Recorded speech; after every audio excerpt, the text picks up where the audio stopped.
새해가 막 지난 어느 날 채소밭에서 한 여성의 시신이 발견됩니다. 옷은 거의 걸치지 않은 상태였고 현장은 처참하기 그지없었습니다. CCTV에서는 어떠한 흔적도 발견되지 않았고 사건은 의문투성이었습니다. 그러나 용의자가 체포된 후 피해자들의 가족들은 왜 그를 두둔하고 나섰을까요? 결국 그의 위장을 벗겨낸 결정적인 진실은 무엇이었을까요? 안녕하세요. 미스터리 수사국에 오신 것을 환영합니다. 대중이 생각하는 모범 부부란 서로를 존중하고 사랑하며 돕고 살아가는 부부입니다. 가정은 화목하고 밖에서는 성공적인 삶을 살아가는 그런 이상적인 부부 말이죠. 그런데 오늘 소개할 이 사건은 그런 모범 부부라고 불렸던 가정에서 벌어졌습니다. 이 부부는 연애를 시작해 결혼하기까지 10년 넘게 함께했고 친척들과 지인들 사이에서도 한 번도 다투는 걸 본 적이 없었습니다. 두 사람 모두 사회적으로 성공했고 화목한 가정을 이루었으며 갓 돌이 지난 아들도 있었습니다. 그러나 아무도 예상치 못했던 사건이 2012년 설 명절 동안 일어났습니다. 모두가 가족들과 함께 시간을 보내며 웃고 떠들던 설 연휴 기간, 이 평범하고 행복해 보이던 가정은 끔찍한 충격을 맞이하게 됩니다. 아내는 아이의 약을 사러 외출한 뒤 흔적도 없이 사라졌고 며칠 후 한 채소밭에서 싸늘한 시신으로 발견되었습니다. 더욱 충격적인 건 경찰 감식 결과 사망 전 12시간 내에 성관계 흔적이 있었다는 점입니다. 수많은 의문을 남긴 이 사건, 그 이면에는 과연 어떤 진실이 숨겨져 있었던 걸까요? 지금부터 저희와 함께 사건의 전말을 차근차근 따라가 보시죠. 사건은 중국 광시정죽 자치구 난닝시에서 발생했습니다. 2012년 1월 24일 설 연휴 기간이었고 이 사건은 현지 주민들을 큰 충격에 빠뜨렸습니다. 그날 아침 난닝시 칭슈구의 도심에서 약 10km 떨어진 한 마을은 설을 맞아 축제 분위기에 휩싸여 있었습니다. 아침을 먹고 채소밭을 돌러 나온 한 농부 할아버지는 평소처럼 밭의 작황을 확인하려고 천천히 걸었습니다. 작물들이 잘 자라고 있어 흐뭇해하던 찰나 밭 가장자리에 뭔가 검은 것이 쌓여있는 것을 발견했습니다. 가까이 다가간 그는 그 자리에서 얼어붙고 말았습니다. 한 여성이 땅에 쓰러져 전혀 움직이지 않고 있었고 상의는 검은 긴팔옷을 입고 있었지만 하의는 입지 않은 상태였습니다. 깜짝 놀란 할아버지는 급히 마을 사람들에게 알리고 경찰에 신고했습니다. 약 30분 후 칭슈구 공안국 형사대대 인원이 현장에 도착해 즉시 감식을 시작했습니다. 땅에 쓰러져 있던 여성은 나이가 약 30세 정도로 이미 생명 징후가 없었습니다. 법인은 시신에 나타난 반점을 보아 사망 시간은 12시간을 넘지 않은 것으로 판단했습니다. 그녀의 머리에는 둔기로 인한 다수의 상처가 있었고 얼굴은 거의 알아볼 수 없을 정도였습니다. 하반신의 상태로 미루어 보아 성폭행을 당했을 가능성도 배제할 수 없었습니다. 또 하나 주목할 점은 여성의 발에 신발이 없었고 주변에는 몸부림친 흔적도 없었다는 점입니다. 이를 토대로 이곳은 사건이 처음 발생한 장소가 아닌 것으로 보였습니다. 또한 경찰은 멀지 않은 풀숲에서 부러진 옥팔찌 반쪽을 발견했으며 이는 여성의 것으로 추정되었습니다. 그녀는 여전히 다른 장신구도 착용하고 있었기 때문에 범인이 금품에는 관심이 없었던 것으로 보입니다. 사이렌 소리와 함께 구경꾼들이 점점 모여들었고 사람들은 설 명절 기간에 살인사건이 발생했다며 불길하다는 얘기를 나눴습니다. 경찰은 주변 마을 주민들에게 여성을 아는지 물었지만 아무도 그녀를 알아보지 못했습니다. 그렇다면 이 여성은 누구이며 왜 이곳에 나타난 것일까요? 경찰은 즉시 전담 수사팀을 꾸려 신원 확인을 위한 시신 검사를 기다리는 한편 모든 시의 실종자 명단을 조사하기 시작했습니다. 하지만 실종자 수가 너무 많아 여성의 신원을 특정하기는 어려웠습니다. 기술팀은 마을 입구 도로에 24시간 내 CCTV 영상을 확인했고 그 과정에서 중요한 단서를 발견했습니다. 1월 24일 새벽 3시 45분경 마을에서 약 50m 떨어진 지점에서 도심 방향에서 온 차량 한 대가 도로변에 정차했고 비상등을 켜고 트렁크도 자동으로 열렸습니다. CCTV에는 흐릿한 모습의 한 인물이 차에서 내려 약 10여 분 후 다시 차량으로 돌아가 유턴해 원래 방향으로 떠나는 장면이 찍혀 있었습니다. 이 과정은 매우 수상쩍었습니다. 경찰은 이 차량이 범인이 시신을 유기하기 위해 운전한 것으로 과감하게 추정했습니다. 하지만 아쉽게도 당일 오전에 비가 내려 도로가 미끄럽고 가로등 반사등으로 인해 차량의 색상이나 번호판은 식별이 불가능했으며 남성이 하차 후 무엇을 했는지도 마침 CCTV 사각지대에 해당되어 확인되지 않았습니다. 다만 확인된 것은 차량이 짙은 색상의 SUV였다는 점입니다. 하지만 난닝 시내 조건에 맞는 차량이 수천 대에 이르러 수사에 어려움을 더했습니다. 조사가 난항에 빠진 그 시점, 난닝 칭슈구의 한 파출소에서 형사대에 한 건의 신고 정보를 제공해 왔습니다. 역시 같은 날 새벽 5시경 야간 근무를 마치고 퇴근 준비를 하던 한 경찰관이 짐을 정리하던 중 2명의 성인 남성이 급하게 파출소로 들어와 신고를 접수했습니다. 이 중 한 남성은 전날 밤 10시경 아내가 약을 사러 외출한 뒤 돌아오지 않았다고 말하며 새벽 2시부터 가족들이 차를 몰고 직접 찾아 나섰지만 신고 전까지 어떠한 소식도 없었다고 설명했습니다. 조사 결과 신고한 두 남성은 실종된 여성의 남편과 오빠였습니다. 특히 여성의 오빠는 매우 초조해 보였으며 여동생이 아무 말 없이 사라질 사람이 아니라고 확신했습니다. 더구나 설 명절을 맞아 가족들이 함께 시간을 보낸 직후였고 집에는 이제 막 돌을 지난 아기가 있었기 때문에 자발적으로 집을 나갔을 리는 없다고 말한 그는 경찰에게 즉각적인 수사를 요청했습니다. 그러나 안타깝게도 실종된 지 12시간이 채 되지 않은 시점이었기 때문에 경찰은 일단 사건을 접수만 해두고 두 사람에게 귀가해 상황을 지켜보자고만 했습니다. 아마도 곧 돌아올 수도 있다는 생각에서였습니다. 하지만 이 실종 신고는 곧 살인사건 전담팀과 연결되었습니다. 교회 마을에서 발견된 여성의 사망 추적 시각과 실종된 여성의 실종 시간대가 거의 일치했고 나이대 역시 비슷했기 때문에 동일 인물일 가능성이 매우 높았습니다. 수사에 따르면 실종된 여성의 이름은 천소혜 36살이었습니다. 경찰은 즉시 그녀의 가족에게 연락해 시신 확인을 요청했습니다.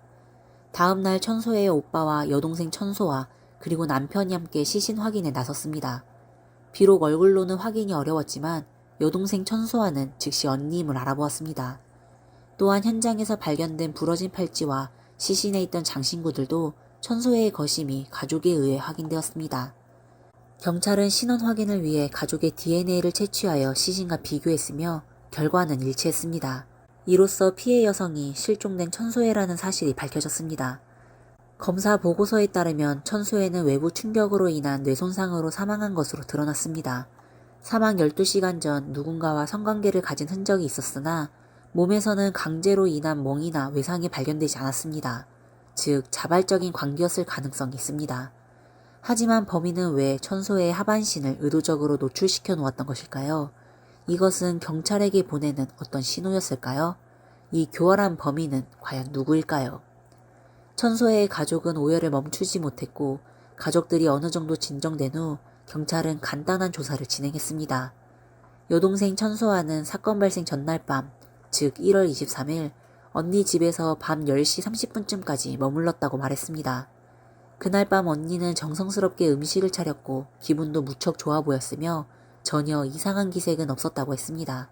남편 황지의 진술에 따르면 그날 가족과의 식사 후 모두 귀가했고 밤 12시가 조금 넘은 시각 돌진한 아들이 갑자기 고열을 보였습니다. 아내 천수혜는 약을 사러 급히 외출했고 그 후로 1시간 넘게 돌아오지 않았다고 합니다. 그는 아내가 돌아오지 않자 전화를 걸었지만 계속 받지 않았고 직접 찾으러 나가려고 했지만 고열에 시달리는 아이를 혼자 둘 수 없어 일단 집에서 기다릴 수밖에 없었다고 말했습니다. 그는 당시 설 연휴이고 또 깊은 밤이었기 때문에 근처 약국이 문을 닫았을 가능성이 있어 아내가 좀 더 먼 곳까지 약을 사러 간 것이라고 생각했다고 합니다. 그러나 다시 30분이 지나도 아내가 돌아오지 않자 새벽 2시경 그는 먼저 아픈 아이를 천소의 사촌집에 맡기고 직접 운전해 아내를 찾아 나섰습니다. 새벽 5시까지 수색했지만 아무런 흔적을 찾지 못했고 결국 천소의 오빠와 함께 경찰서로 가서 실종신고를 하게 된 것입니다. 한밤중에 여성이 혼자 외출하는 것은 확실히 위험 요소가 있습니다. 그러나 경찰을 혼란스럽게 만든 건 현재까지의 정황상 금품을 노린 것도 성폭행의 흔적도 뚜렷하지 않다는 점입니다. 그렇다면 범인의 동기는 도대체 무엇일까요? 황제의 진술을 바탕으로 경찰은 천수의 집 근처 반경 5km 이내의 약국들을 하나하나 조사했습니다. 설 연휴 기간임에도 불구하고 일부 약국은 24시간 운영 중이었으나 어느 곳에서도 천소혜를 본 직원은 없었습니다. 이 점이 이상했습니다. 혹시 약국에 도착하기도 전에 사고가 난 것일까요? 다음으로 경찰은 천소혜의 외출 시간을 명확히 확인하고자 했고 CCTV를 통해 이동 경로를 확인할 수 있기를 바랬습니다. 그녀가 사는 아파트 단지는 보행자 출입구가 하나뿐이라 그 구간의 CCTV 영상이 매우 중요했습니다. 경찰은 1월 23일 밤 10시부터 다음날 새벽 2시까지의 영상을 꼼꼼히 확인했습니다. 여동생 천수아의 말대로 저녁 10시 28분에 그녀가 단지를 나가는 모습이 CCTV에 찍혀 있었습니다. 하지만 천수애가 약을 사러 외출했다는 자정 무렵 그녀의 모습은 CCTV 어디에서도 확인되지 않았습니다. 경찰은 큰 충격에 빠졌습니다. 그렇다면 천수애는 단지를 벗어나기도 전에 변을 당한 것일까요? 아니면 남편 황지의 진술이 거짓이고 그녀는 애초에 집을 나서지도 않았던 것일까요? 경찰이 황지에 대해 의심을 품고 있을 때 아파트 단지에서 조사하던 수사팀이 고무적인 소식을 전해왔습니다. 황제의 이웃인 서모 씨가 경찰에 중요한 정보를 제공했습니다. 서모 씨는 황지와 아주 친하게 지낸다고 말하며 1월 24일 새벽 1시경 외출 후 돌아오던 중 황지로부터 전화를 받았다고 했습니다. 황지는 차를 빌려주기를 요청했고 서모 씨는 서로 친분이 깊어서 별다른 질문 없이 차를 빌려주었고 황지는 금방 차를 돌려주었다고 말했습니다. 그는 그 외에는 특별한 일이 없었다고 덧붙였습니다. 경찰은 이 정보를 듣고 민감하게 반응했습니다.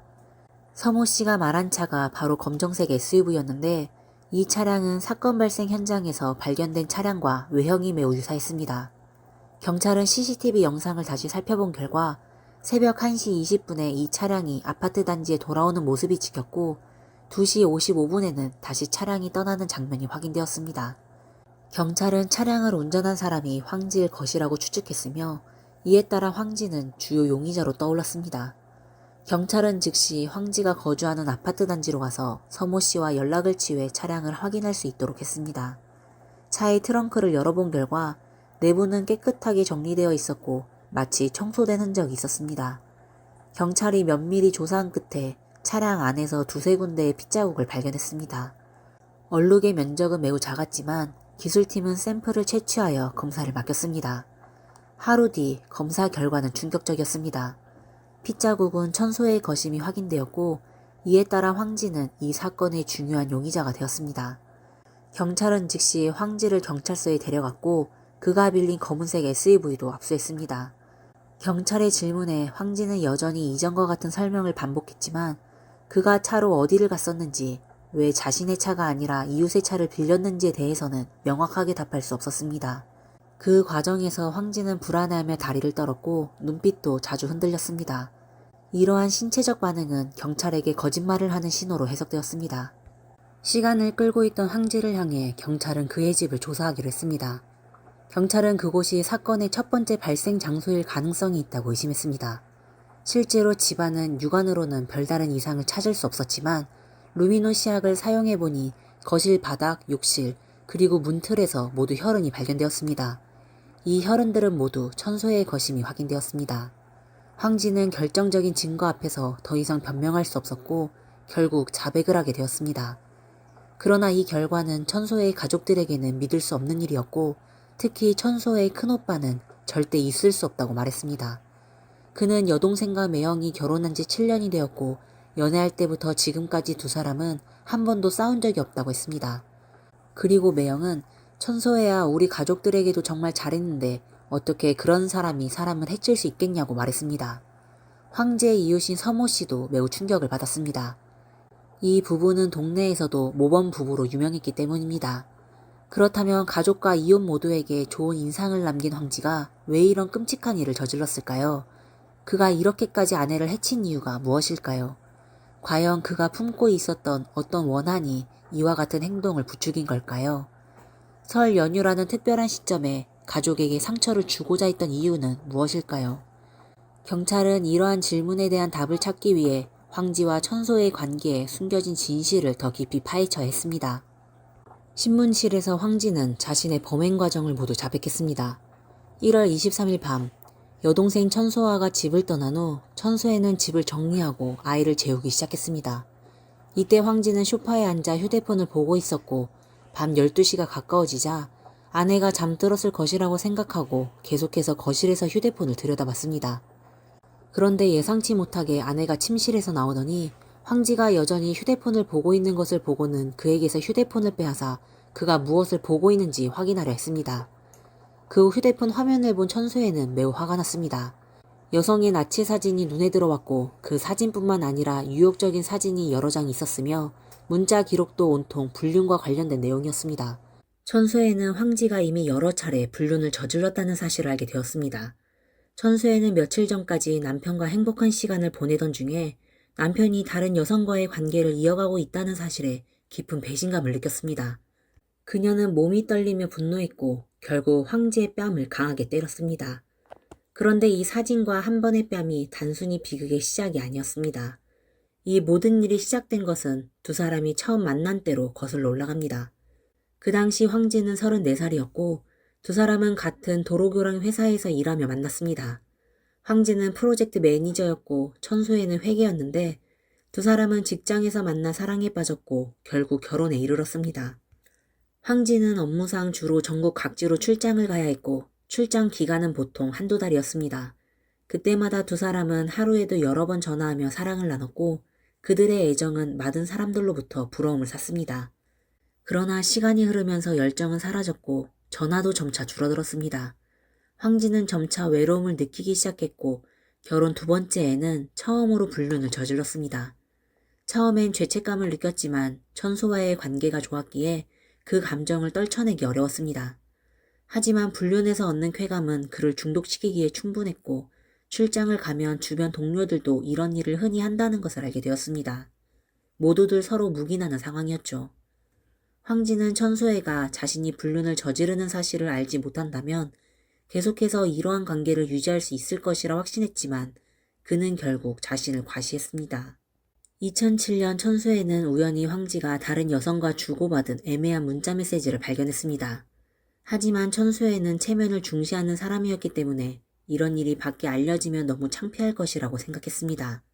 당시 황지는 여러 차례 간청하며 사과했고 천수회는 결국 그를 용서하기로 결심했습니다. 황지는 겉으로 여러 가지 약속을 했지만 뒤에서는 여전히 외도를 계속했습니다. 다만 그는 점점 더 교활해져 천수회가 그의 불륜을 발견하지 않도록 최대한 신경 썼습니다. 2009년 천수회가 임신을 했을 때 황지는 한동안 그의 행동을 자제했습니다. 곧 아버지가 될 자신에게도 책임감이 생겼고 좋은 아버지가 되고자 마음을 다잡았기 때문입니다. 그 시기에 그는 천수회에 먹고 자고 하는 모든 것을 잘 챙겼고 이 점은 천수회의 가족들에게도 잘 전달되었습니다. 임신 후반기엔 천수회와 황지는 함께 만삭사진을 찍었고 그 사진 속에서 두 사람은 함께 다가오는 생명을 기대하며 배를 받치고 있었습니다. 그때 천수회는 아마도 아이가 태어나면 모든 것이 나아질 것이라고 믿었을 것입니다. 아이의 출생은 그들의 가정에 많은 활력을 불어넣었습니다. 황지는 출장 가는 일이 없으면 아들과 함께 놀아주었고 천수회는 그 모습을 행복하게 지켜봤습니다. 그러나 좋은 날은 오래가지 않았습니다. 황지는 출산 후 천수회가 마치 다른 사람이 된 것처럼 변했다라고 말했습니다. 그녀는 감정이 극단적으로 불안정해져 이유도 없이 자주 화를 내곤 했습니다.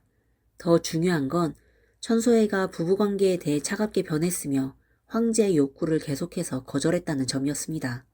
남자로서 그는 이를 받아들일 수가 없었고 매번 집에 돌아갈 때마다 아내의 태도를 생각하면 답답함을 느끼면서 자주 늦게 귀가하는 핑계를 댔습니다.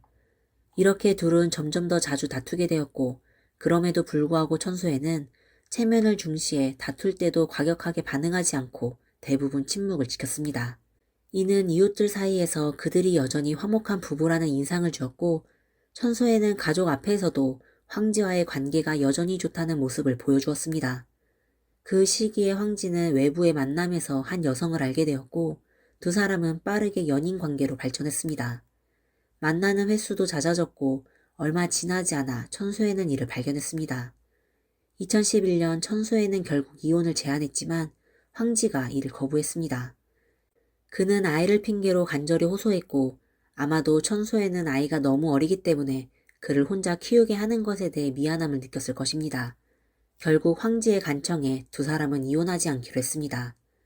문제를 안고 있던 결혼 생활은 결국 설날 다음 날 밤 천수회가 남편의 휴대폰에서 나온 사진을 보고 폭발하게 되었습니다.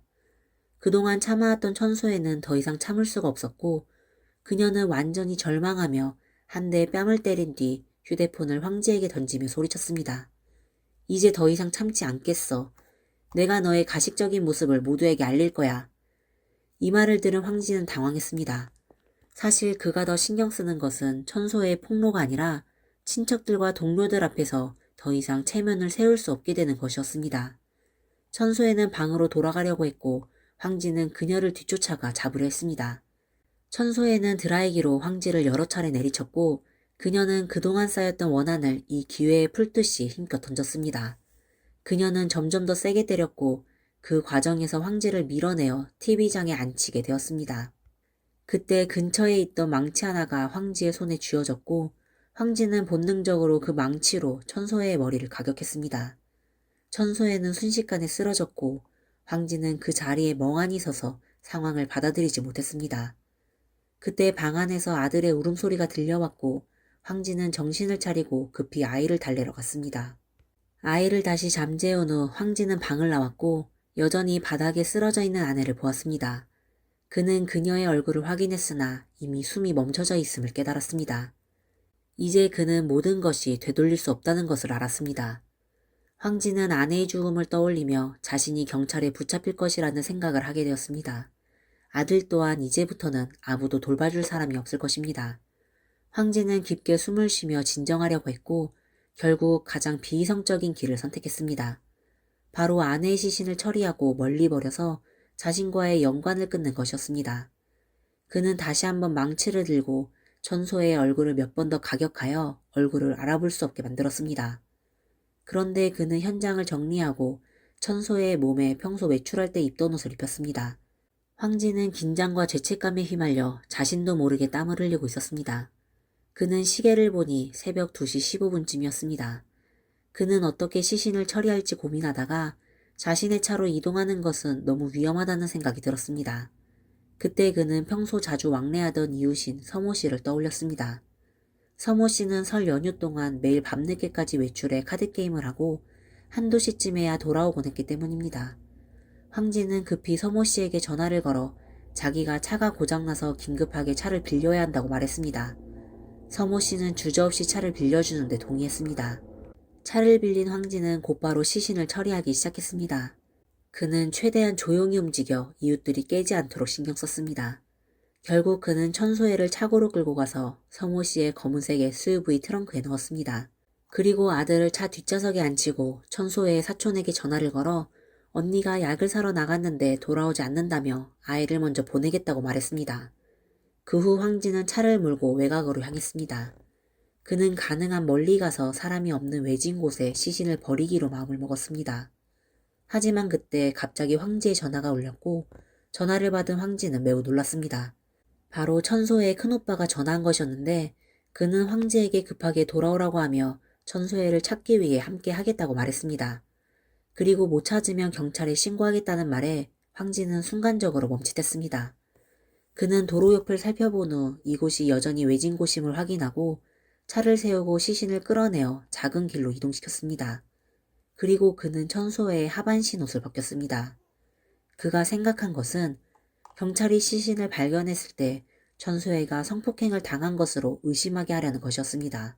하지만 황제의 이런 계획은 경찰의 기술 수사로 인해 쉽게 드러났습니다. 사실 숨길 수 없는 많은 것들이 있었고 그 중 하나가 바로 황제의 잘못된 선택들이었습니다. 결국 천소혜는 여러 번 참아왔지만 그녀가 몰랐던 최후의 결말은 너무 비극적이었습니다. 황지는 친척과 친구들 앞에서 항상 좋은 남편, 좋은 사위 역할을 했지만 사실 그 진짜 모습은 이미 한 사람에게는 드러난 상태였습니다. 그 사람은 바로 천소의 여동생 천소아였습니다. 사건 발생 후 천소아는 언론의 인터뷰를 받으면서 자신이 가족 중 유일하게 황지의 불륜 사실을 알고 있었음을 고백했습니다.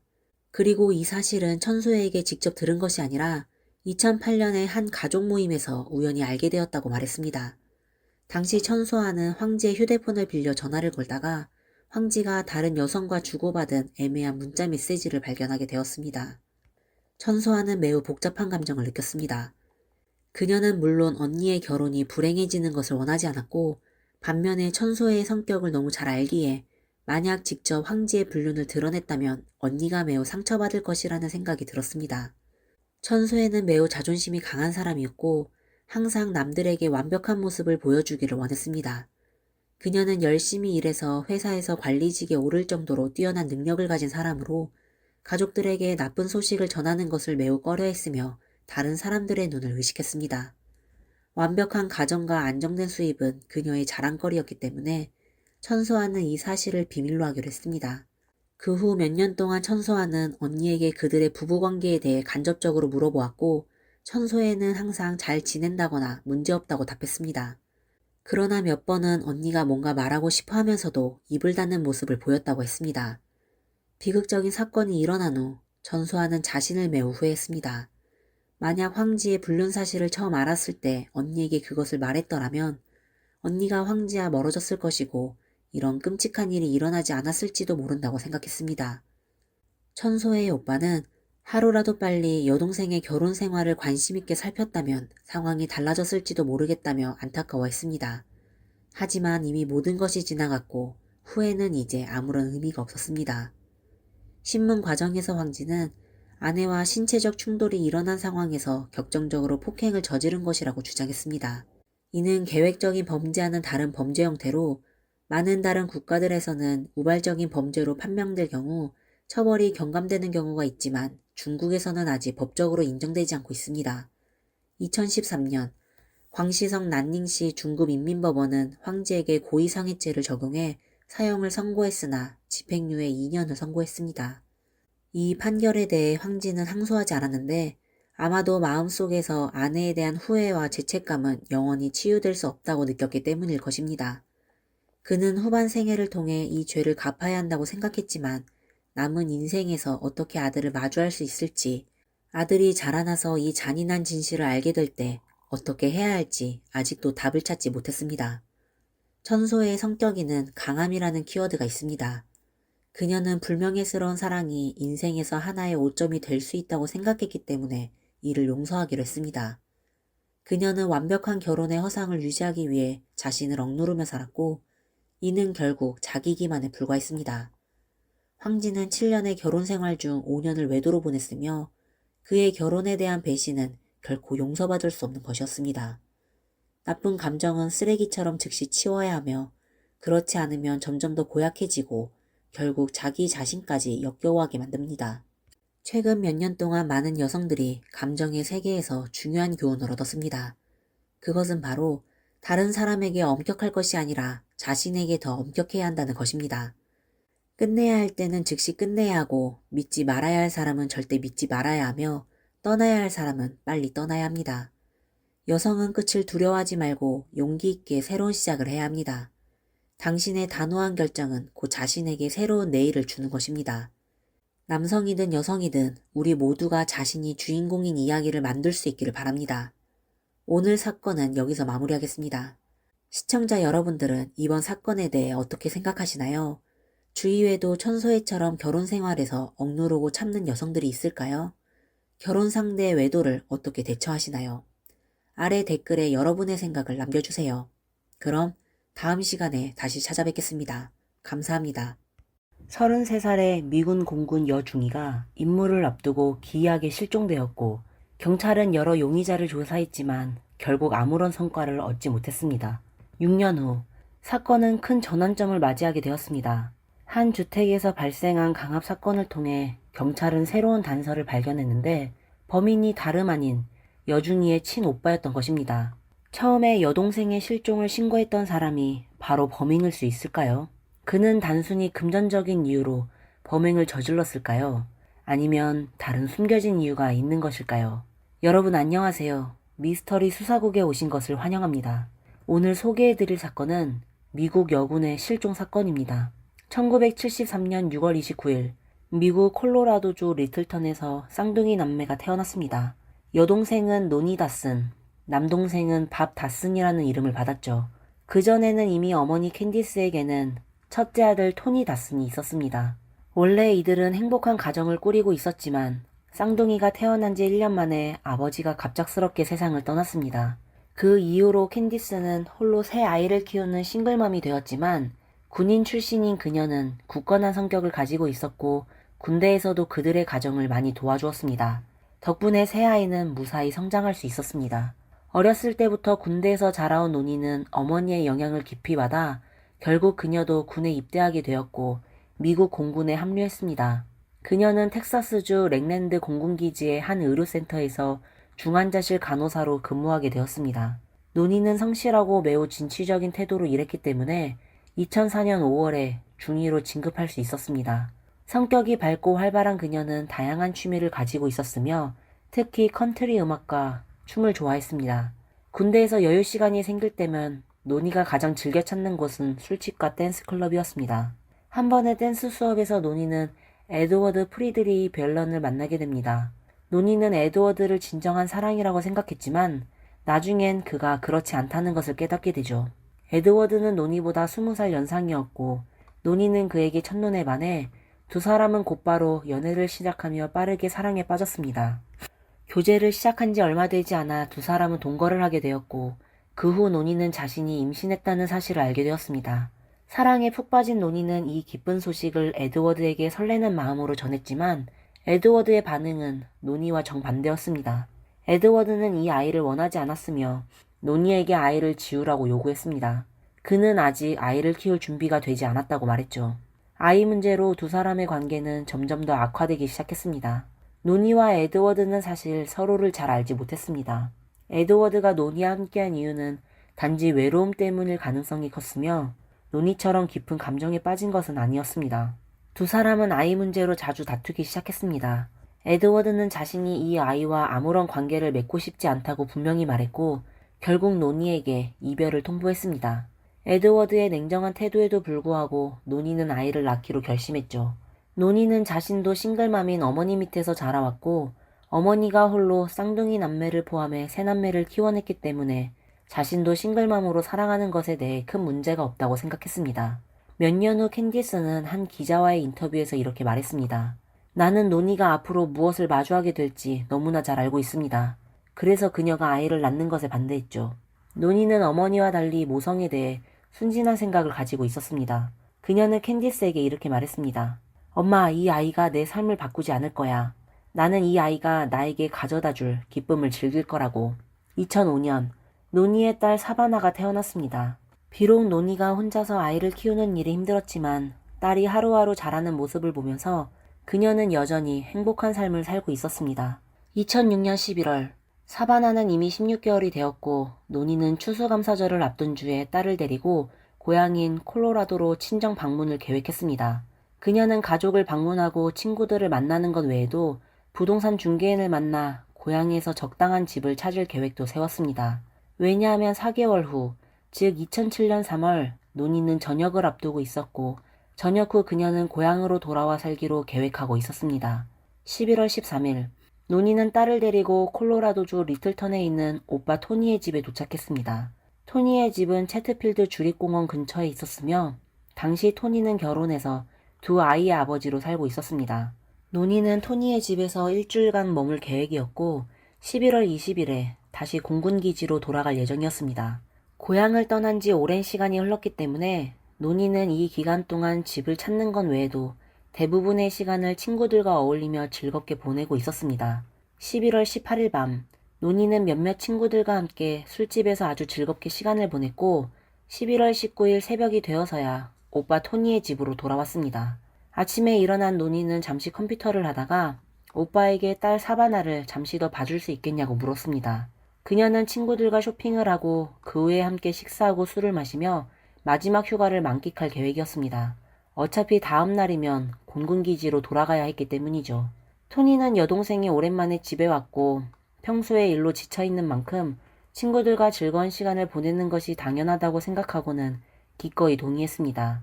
오후 2시경 토니는 지하실에서 아이들과 함께 비디오 게임을 하고 있었습니다. 그때 그는 노니가 위층에서 큰 소리로 말하는 것을 들었습니다. 그녀는 근처 쇼핑몰에 가서 스무디를 하나 사오겠다고 했고 곧 돌아올 것이라고 말했습니다. 그러나 몇 시간이 지나도 노니는 돌아오지 않았습니다. 토니는 아마 그녀가 친구들을 우연히 만났을 가능성이 있어 좀 더 늦게 올 거라고 생각했습니다. 저녁이 되어 사바나가 잠들자 토니는 아이를 노니의 방에 데려다 눕히고 그 후 자신도 잠자리에 들었습니다. 11월 20일 월요일 아침, 토니는 아침에 깨어나 사바나가 울고 있는 소리를 들었습니다. 그는 노니의 방으로 들어갔고 노니가 밤새 돌아오지 않았다는 사실을 알게 되었습니다. 처음에는 노니가 아마 술집에서 술을 많이 마신 것이라고 생각했지만 오전 내내 찾아보아도 그녀를 찾을 수 없었습니다. 이에 토니는 같은 날 오후에 경찰에 실종 신고를 했습니다. 경찰이 노니의 실종 신고를 접수했을 때는 이미 24시간이 지난 상태였습니다.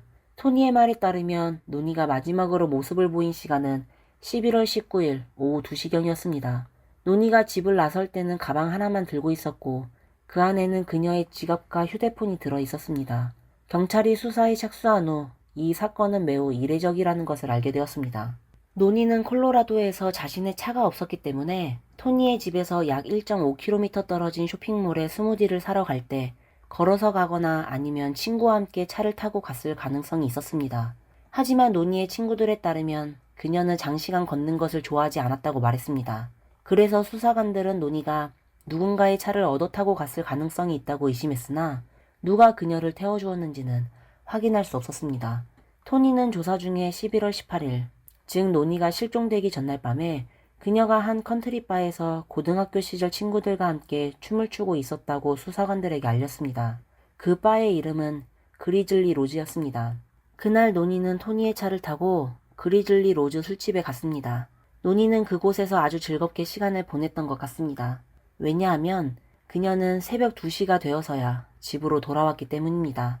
그런데 노니가 실종된 다음 날, 한 남자가 토니에게 전화를 걸어 노니와 함께 아침 식사를 할 수 있겠냐고 물어봤습니다. 이 통화를 마친 후 토니는 술집에서 2명의 남자가 노니를 괴롭혔었다는 사실을 알게 되었습니다. 이 남자는 노니를 보호해 주었고 그 덕분에 두 남자에게 벗어날 수 있었으며 이후 노니는 그와 함께 춤을 추었다고 합니다. 토니는 이 사건에 대해 의심을 품고 술집에서 노니를 괴롭혔던 두 남자가 그녀를 따라와 다음날 납치를 저질렀을 가능성을 생각했습니다.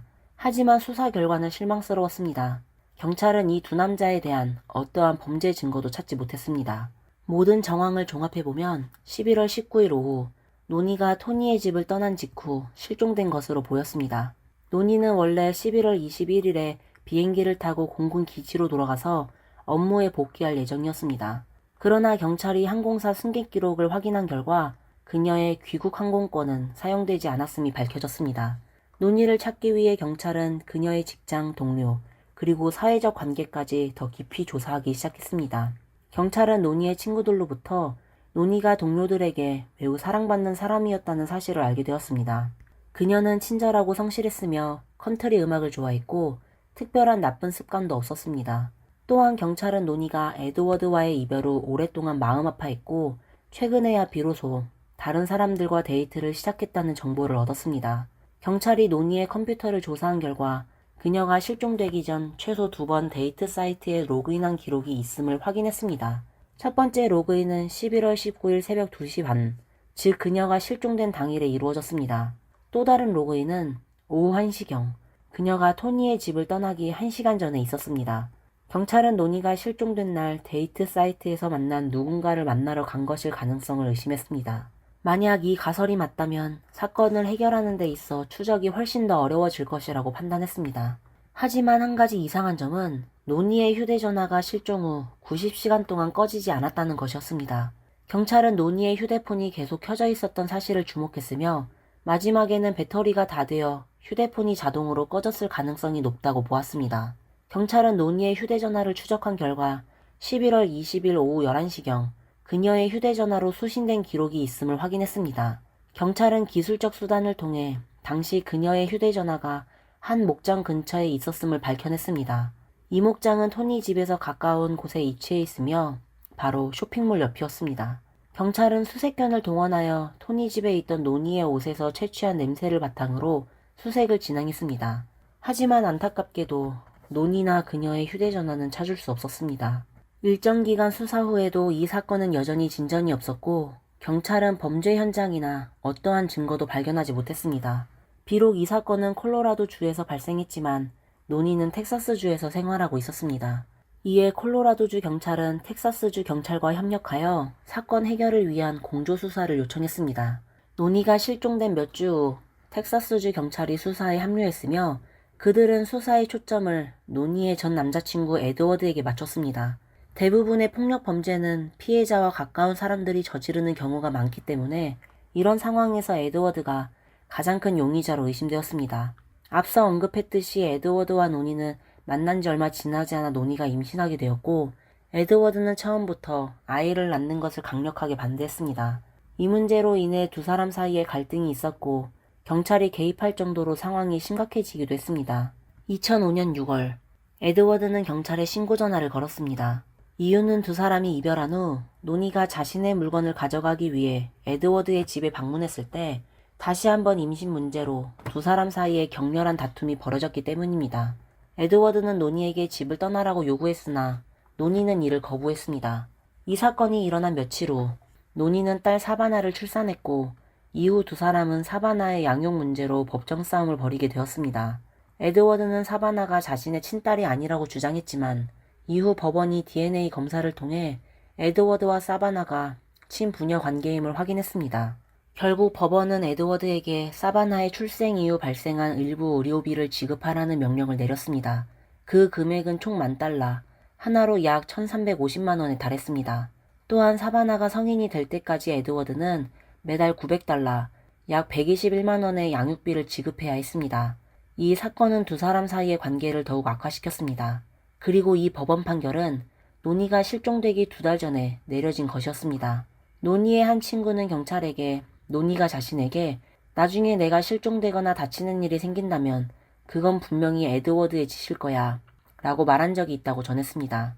이 정보를 입수한 경찰은 에드워드에 대해 심층 조사를 시작했습니다. 그러나 수사 과정은 순탄하지 않았습니다. 에드워드는 처음에 변호사의 조언을 따르며 경찰과의 대화를 거부했습니다. 경찰이 어렵게 그를 설득하여 조사 일정을 잡았지만 에드워드는 약속된 시간에 나타나지 않았습니다. 이렇게 에드워드가 경찰 조사에 협조하지 않는 태도는 그에 대한 의심을 더욱 증폭시켰습니다. 경찰이 에드워드에게 강제 조치를 취하려고 하던 순간 에드워드는 스스로 경찰에 연락을 했고 장시간의 신문을 받았습니다. 이 신문을 통해 에드워드의 혐의는 완전히 벗겨졌습니다. 왜냐하면 그는 사건 당시 완벽한 알리바이를 가지고 있었기 때문입니다. 이로 인해 사건 수사는 다시 한번 교착 상태에 빠지게 되었습니다. 그러나 경찰이 군 당국과 소통을 시작한 후 그들은 이 사건에 대한 시각이 서서히 변화하고 있음을 느끼게 되었습니다. 노니의 사건은 처음에 실종 사건으로 다루어졌지만 경찰은 이제 이 사건이 고의적인 가출일 가능성을 의심하기 시작했습니다. 노니는 고향에 돌아오기 전 이라크로 파견되어 군사 임무를 수행하라는 명령을 받았으며 이미 이에 대한 훈련을 시작한 상태였습니다. 이로 인해 일부 사람들은 노니가 이라크 파병을 피하기 위해 신중하게 계획된 가출을 실행한 것일 수도 있다고 의심했습니다. 그러나 이 가설에는 여러 가지 의문점이 따랐습니다. 노니에게는 어린 딸이 있었고 이미 딸을 위한 양육 계획도 세워둔 상태였습니다. 게다가 4개월 후면 명예롭게 전역할 예정이었습니다. 또한 콜로라도 주에서 친척과 친구들을 방문하는 동안 도망친다는 것은 전혀 의미가 없었습니다. 이곳은 그녀가 살고 있던 텍사스 주에서 1,500km 이상 떨어져 있었고 그녀의 모든 재정은 텍사스에 있었습니다. 토니의 집을 떠날 때도 노니는 입고 있던 옷 외에 지갑과 휴대전화만 가지고 있었습니다. 휴대전화가 꺼진 이후로는 다시 켜진 적이 없었고 그 이후로 그녀의 은행카드나 신용카드도 전혀 사용되지 않았습니다. 결론적으로 노니는 도망칠 동기가 전혀 없었습니다. 노니가 실종된 지 한 달 후인 2006년 12월, 에드워드는 사바나의 양육권을 얻기 위해 법원에 신청했습니다. 그러나 사바나의 할머니 캔디스가 이에 강력히 반대했습니다. 캔디스는 법정에서 에드워드가 사바나의 출생증명서에 사생아라는 서명을 한 사실을 포함한 몇 가지 증거를 제시했습니다. 법원의 최종 판결에 따라 사바나의 양육권은 캔디스에게 넘어갔습니다.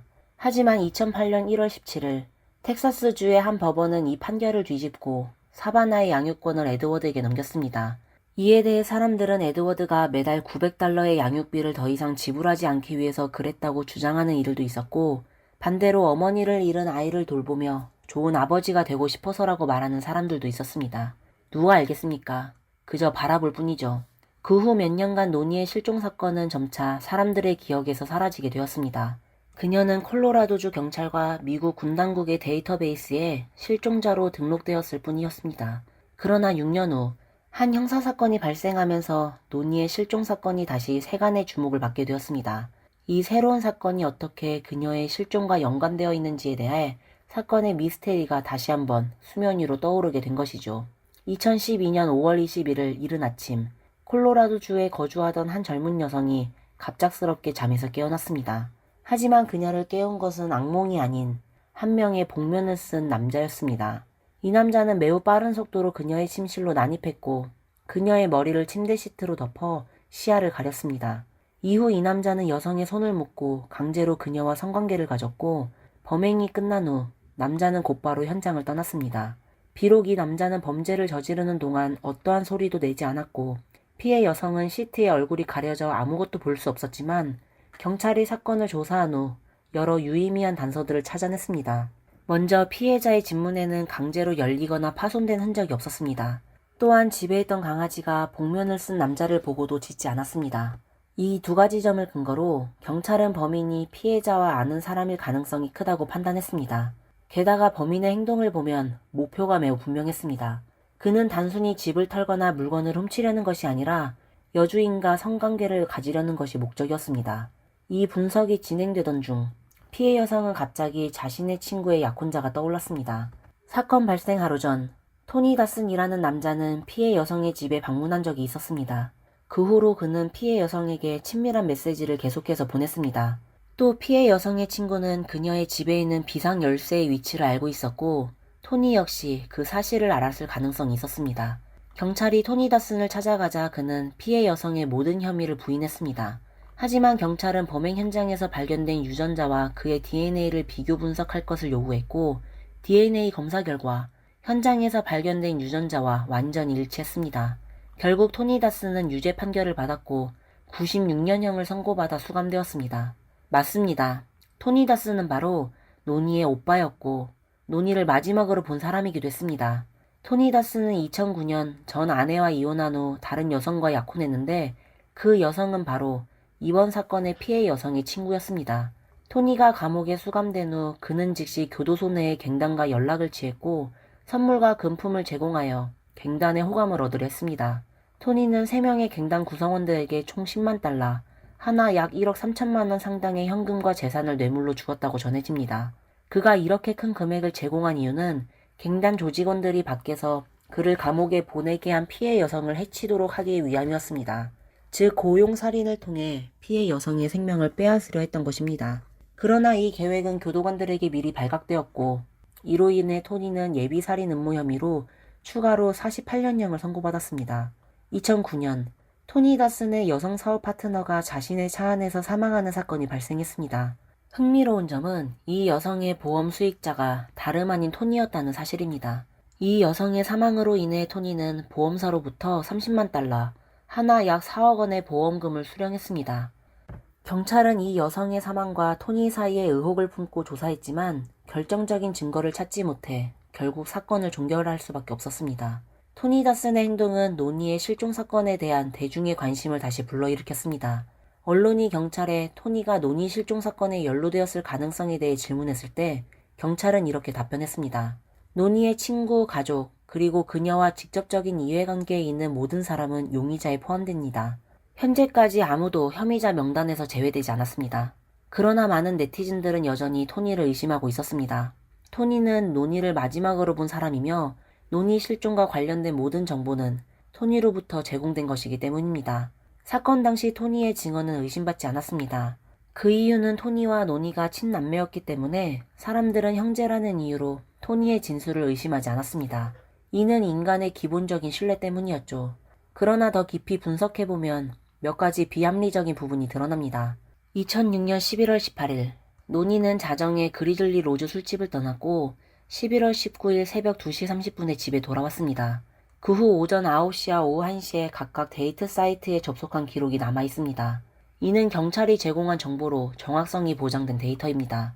토니는 노니를 마지막으로 본 시간이 11월 19일 오후 2시였고 그녀가 쇼핑몰에 스무디를 사러 갔다고 진술했습니다.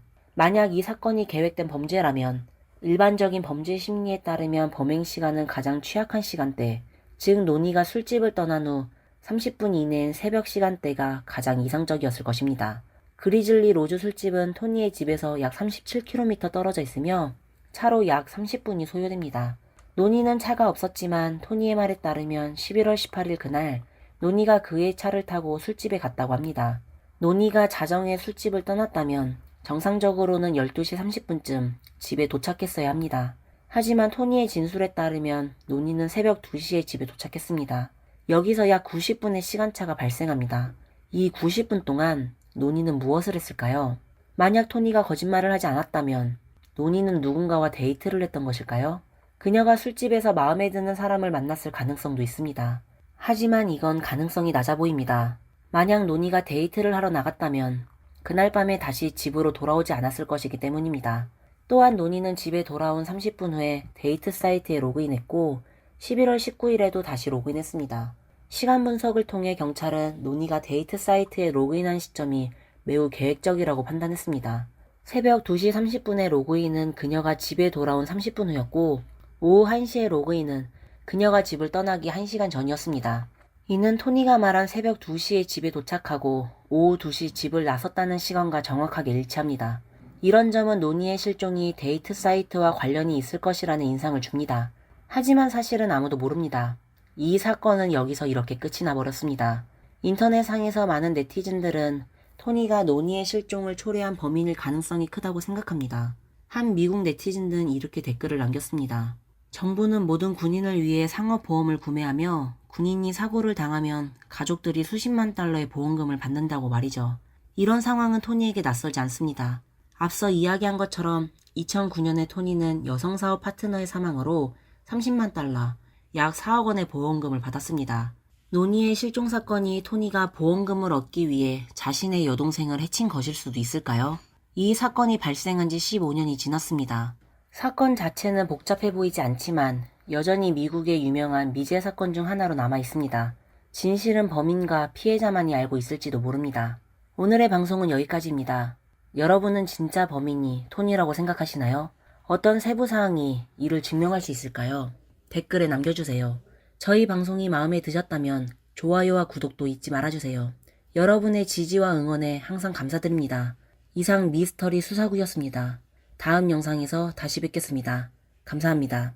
한 남성이 장학지원 사이트를 설립해 산골의 천사라고 불렸습니다. 그러나 이 선행 뒤에는 그의 사악한 욕망과 수많은 여자아이들의 비참한 경험이 숨겨져 있었습니다. 안녕하세요. 미스터리 수사국에 오신 것을 환영합니다. 지금부터 바이서 장학 사이트 사건을 함께 들여다보며 사건의 전말을 파헤쳐 보겠습니다. 2015년 어느 날 추 씨는 온라인에서 자신이 후원하던 한 학생과 대화를 나누고 있었습니다. 이 학생은 중국 광시성 바이서시 출신으로 추 씨가 장학 지원 사이트를 통해 알게 된 학생이었습니다. 처음에는 단순히 근황을 물었고 학생의 대답도 매우 예의 바르게 돌아왔습니다. 하지만 추 씨가 돈이 충분한지 물으며 사이트 책임자를 통해 추가로 송금하겠다고 제안하자 이 학생은 그를 놀라게 할 요청을 했습니다. 바로 책임자를 거치지 않고 직접 돈을 보내줄 수 있냐는 것이었습니다. 직감적으로 추 씨는 이 일에 문제가 있다고 생각을 했습니다. 역시나 그의 계속된 질문에 학생은 진실을 털어놓았습니다. 알고 보니 사이트 책임자는 기부금을 받은 후 일부를 먼저 챙기고 남은 돈만 학생들에게 전달하고 있었습니다. 그뿐만 아니라 학생이 이어서 말한 내용은 추 씨에게 큰 충격을 안겨주었습니다. 남은 돈마저도 학생들은 사이트 책임자나 일부 후원자와 부적절한 관계를 맺어야만 받을 수 있었습니다. 이 일은 학생들의 미래와 관련된 중요한 문제였기 때문에 추 씨는 급히 인터넷으로 해당 장학 사이트를 조사하기 시작했습니다. 해당 사이트의 이름은 바이서 장학 사이트였고 책임자는 왕제라는 사람이었습니다. 왕제는 바이서시 룽링년 출신으로 이전에는 현지 초등학교 교사였습니다.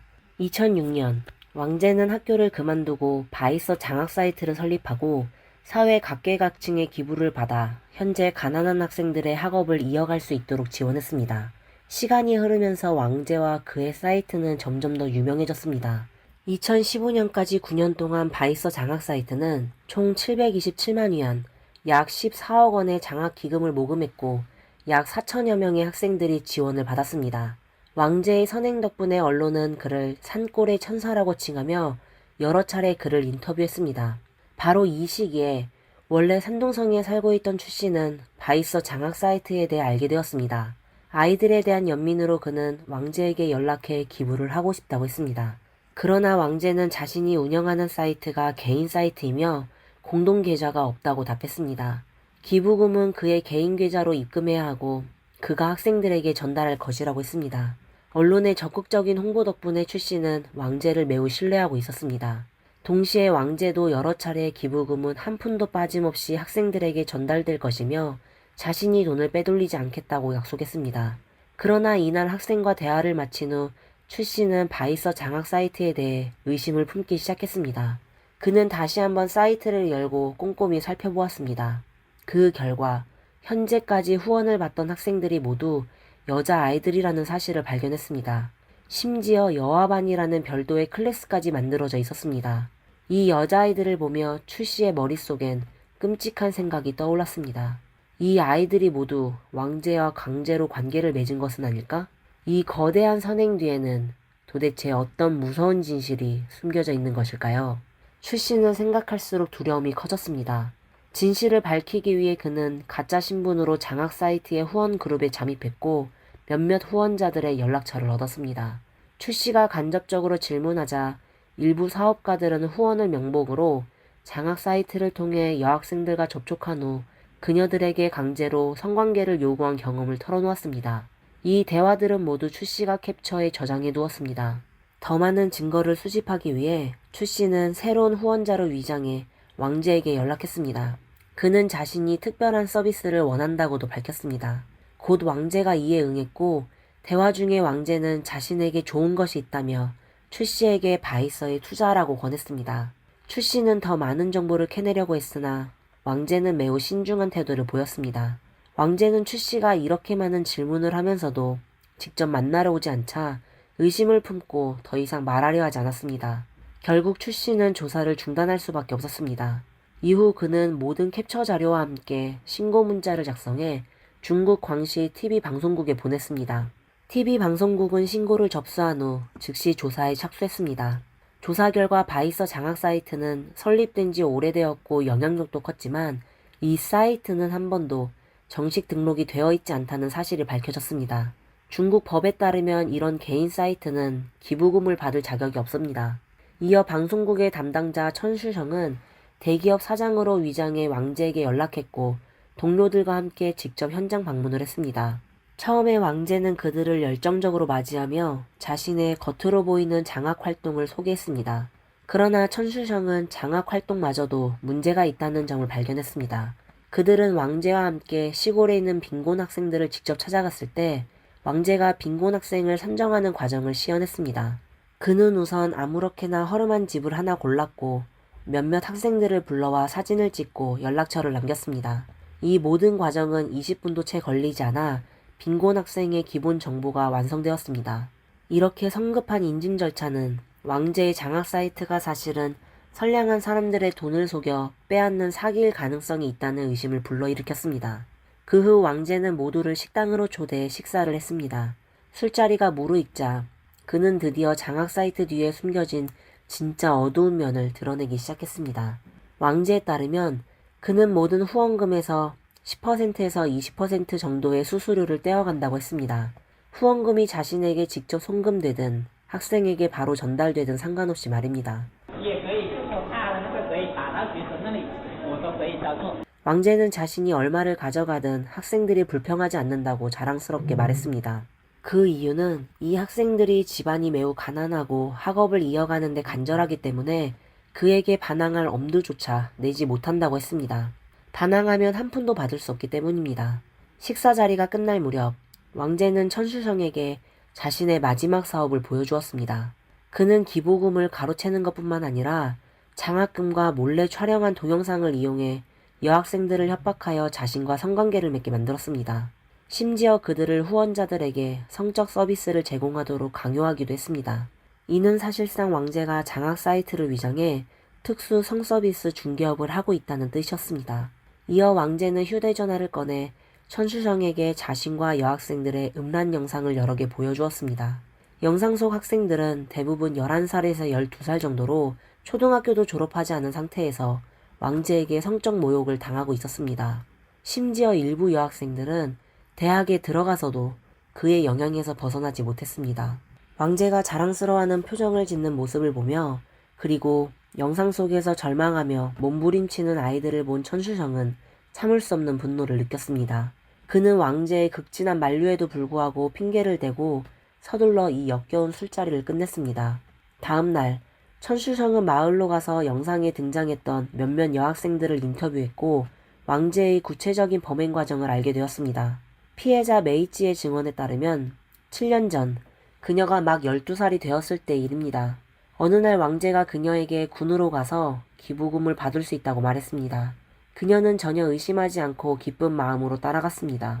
그러나 군에 도착한 후 왕제는 시간이 너무 늦어서 돈을 받을 수 없다고 했고 곧바로 그녀를 근처의 한 여관으로 데려가 강제로 성관계를 맺었습니다. 사건 후 왕제는 여러 차례 장학금과 몰래 찍은 영상을 이용해 메이츠에게 협조를 강요하며 그녀를 협박했습니다. 이로 인해 메이츠는 극심한 고통을 겪었습니다. 그 시기에 그녀는 자신을 고립시켰습니다. 하소연할 사람이 없었고 경찰에 신고할 용기도 나지 않았습니다. 나이가 너무 어렸던 그녀는 여관에 CCTV가 있다는 사실도 몰랐고 경찰이 자신의 말을 믿어주지 않을까봐 두려웠기 때문입니다. 초등학교를 졸업할 무렵 메이츠는 자신이 임신했다는 사실을 알게 되었습니다. 그녀는 어쩔 수 없이 학교를 그만두었고 중퇴 후에는 더 이상 장학금을 필요로 하지 않았지만 왕제가 준 공포는 사라지지 않았습니다. 그녀는 성인이 된 후에도 연애를 할 용기가 나지 않았고 사랑하는 사람을 마주할 자신이 없었습니다. 오늘 그녀가 기자에게 진실을 밝히기로 한 이유는 단지 왕제를 미워해서만은 아닙니다. 그가 자신에게 저지른 모든 일에 대한 증오 외에도 최근에 왕제가 자신의 여동생을 노리고 있다는 사실을 알았기 때문입니다. 前段时间他还打我妹的主意嘛，想杀的，很想杀了真的。 메이츠 외에도 많은 학생들이 자신이 왕제에 의해 후원자들에게 팔렸다는 사실을 증언했습니다. 拿这边给我看了之后，说是这个白衣服的叔叔，他，如果我放假的时候去陪他这种的话，他会给我每年3万块钱。 이전에 나눈 대화에서 왕제는 자신과 후원자들 간의 거래에 대해 더욱 직설적으로 설명했습니다. 可能我捐资了，他给了万都有可能，这种事情都有的。哎呀，这样他有你的事吗？销售有钱的打啊，现在现在销售人家有主流，如果他出售了，那种当然该哦。 모든 상황을 파악한 후 천슈성과 일행은 방송국으로 돌아가 즉시 뉴스 원고를 작성하기 시작했습니다. 2015년 8월 13일 저녁 8시 광시TV에서 바이서 장학 사이트의 비밀이라는 제목의 뉴스가 방영되었습니다. 그날 밤 11시 48분 왕제는 경찰에 의해 체포되었습니다. 경찰 조사 결과 왕제의 악행은 그가 초등학교 교사였을 때부터 이미 드러나기 시작했습니다. 마을 주민들의 증언에 따르면 그는 그 당시에도 자주 여자아이들을 괴롭혔고 피해자들은 모두 11살에서 12살 정도의 어린아이들이었습니다. 결국 왕제는 법정에 서게 되었고 2016년 10월 13일 광시 바이서시 룽링 각족 자치현 인민법원은 공개재판을 통해 왕제에게 사기죄와 강간죄로 징역 16년형을 선고했습니다. 판결은 내려졌지만 사건은 아직 끝나지 않았습니다. 학생들이 이전에 겪은 상처는 영원히 치유될 수 없을 뿐만 아니라 그들의 미래생활 역시 불안정해졌습니다. 법정에서 당국은 고발자들의 신원을 제대로 보호하지 않았고 왕제는 자신을 고발한 몇몇 사람들의 정체를 이미 알고 있었습니다. 이로 인해 학생들은 왕제가 출소한 후 자신들에게 보복할까봐 매우 걱정하고 있습니다. 왕제가 체포된 후 장학 사이트의 자금이 동결되었고 당시 계약까지는 불과 보름도 남지 않았습니다. 학생들이 계속해서 장학금을 받지 못하면 학교에 갈 수 없는 상황이었습니다. 이 사실을 알게 된 추 씨와 기자들은 급히 여러 지역 부처를 찾아가 협의를 시도했지만 아무런 결과도 얻지 못했습니다. 각 부서는 서로 책임을 떠넘기며 자신들의 소관이 아니라는 말만 했습니다. 결국 장학금을 받지 못한 학생들은 어쩔 수 없이 학교를 그만두어야 했습니다. 분노와 절망 속에서 일부 학생들은 추 씨에게 메시지를 보내 그 역시 좋은 사람이 아니라고 비난했습니다. 이 말에 추 씨는 억울함과 마음 아픔을 느꼈습니다. 수차례 고민한 끝에 추 씨는 산동 고향에서의 직장을 그만두고 광시로 이주했습니다. 그는 새로운 공익재단을 설립하고 자신의 힘으로 가난한 학생들이 진정으로 학업을 이어갈 수 있도록 돕고자 했습니다. 이 사건이 보도된 후 대중들은 의문을 제기했습니다. 불법적으로 재산을 축적한 이 사이트가 9년 동안이나 존재해 왔는데 관련 부처들은 전혀 알아채지 못했던 것일까요? 기자들은 관련 부처가 왕제를 여러 차례 인터넷 보안 회의에 참석시켰다는 사실을 알게 되었고, 이는 지역 정부가 그의 존재를 알고 있었다는 것을 시사합니다. 그렇다면 왜 그동안 단 한 번도 감독하지 않았던 것일까요? 이 질문에 대해 롱링현 민정국의 민간조직관리부와 교육국 사무실은 해당 사이트가 개인 명의로 설립되었고 공익 활동을 하고 있었기 때문에 그들이 관여할 권한이 없었다고 밝혔습니다. 이들의 답변이 대중을 납득시킬 수 있을지는 모르겠지만 판결이 확정됨에 따라 사건은 일단락되었습니다. 그러나 2021년 언론은 중국 재판 문서 사이트에서 왕제가 교도소에서 모범적인 행동을 보였다는 이유로 3개월 감형되었다는 사실을 발견했습니다. 이 보도가 나오자 다시 한번 대중의 분노가 일었습니다. 하지만 담당 판사와 변호사들은 이것이 법적 규정을 따른 것이며 감형된 기간도 그리 크지 않다고 설명했습니다. 이제 우리는 왕제가 진정으로 변화하여 출소 후 좋은 사람이 되기를 바랄 수밖에 없습니다. 이번 영상의 내용은 여기까지입니다.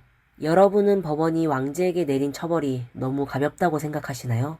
댓글에 여러분의 의견을 남겨주세요. 저희 영상이 마음에 드신다면 좋아요와 구독도 잊지 말아주세요. 다음에 다시 뵙겠습니다. 감사합니다.